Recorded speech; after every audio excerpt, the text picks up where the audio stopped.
Let's talk about this first line of metals. It's actually the fourth row in the periodic table, but it's the first line of metals.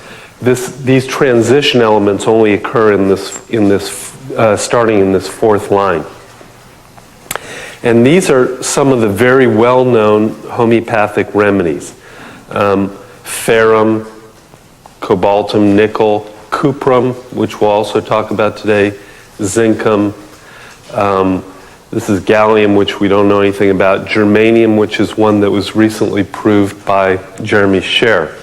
So these transition elements in this first row, or the fourth row, I should say, of the periodic table, they have certain themes in common that are very distinct and will really help you to zero in on this being the major group of remedies to consider in a particular case. Of course, we all know that the themes of the metals are what? Performance and attack and defense. Okay. So each of these rows will embody those particular struggles in their own way.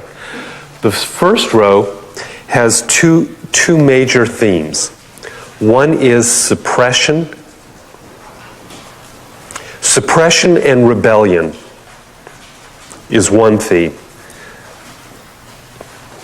And the second is guilt. It's suppression from the outside and an internalized feeling of rebellion. Like, you can't do that to me. In other words, it's an unsuccessful rebellion. They're in a state of an unsuccessful rebellion. So the themes are domination, mostly, of course, by who? The parents. Mostly by the parents. But it can be domination by the spouse, at work, at school, anywhere that domination could occur. These remedies will be sensitive. So there's this feeling like they're dominated by somebody stronger or somebody that they need more than that person needs them, and they resent it. The degree of resentment is equal to the degree of perceived domination.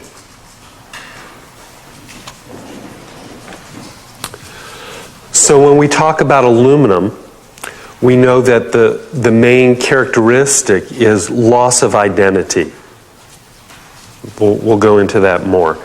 But the patient is living under people who are so strict that they can't express any identity at all within that family. Their personal identity just gets eliminated. The feeling that if they show any identity, that they'll be wiped out, that they're under a threat, so they can't show any identity. But there's a part of them that's still rebelling. Actually, cold milk. I don't know if that's general. He plays classical guitar. He loves classical guitar. This is the kind of music that makes him cheerful. So he's given manganum. No, first he was given phosphorus with no help. Then he was given manganum. And after the manganum, just a couple months later, he comes in by himself for the first time. He felt much better after the remedy. The skin problem never came back. Surprisingly, he was able to reduce and then later stop his azokal, had completely normal stools, his sed rate became normal, his anemia disappeared. And he came in a year later still completely well because he developed hay fever, and that was the end of the case. Yeah. So you can see that same degree, the same theme of suppression, but even a deeper suppression than what we saw with zinc and cuprum and aluminum. Well, about the same like aluminum. I want to tell you about cobaltum now. So we're doing all the remedies here in a row.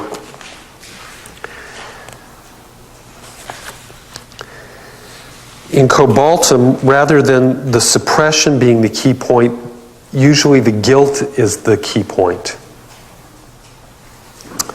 And often with low self-esteem, which they compensate for through performance, especially work and sports, workaholic, industrious, tremendous effort to avoid disapproval of any sort.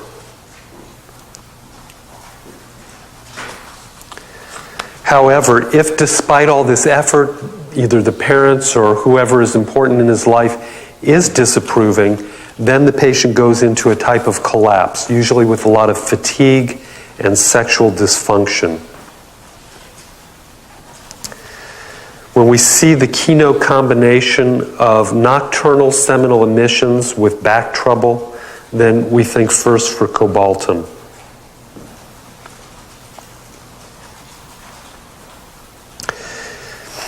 The keynote delusion for cobaltum, delusions he has committed a crime and everyone around him knows it. But many times this will be extremely suppressed. And all you'll see is a very mild-mannered person who's tremendously focused on performance. Headaches like a knife through the temples, or sometimes in the occiput, cracks on the tongue, impotence, premature ejaculation, nocturnal emissions. Tremendous back trouble, sciatica, lumbago, worse sitting, worse lying on the sides, better motion, better lying on the back. Let's just go through a little bit about sternum. Let me read you a case of Rajan's. He's a 28-year-old man who comes in with asthma. He works with tribes in remote areas and lives with them to help them, small villages. His wife works in Bombay and supports him. They've been married 1 year. Wife says he is quiet, thinks a lot, not confident about himself or the future.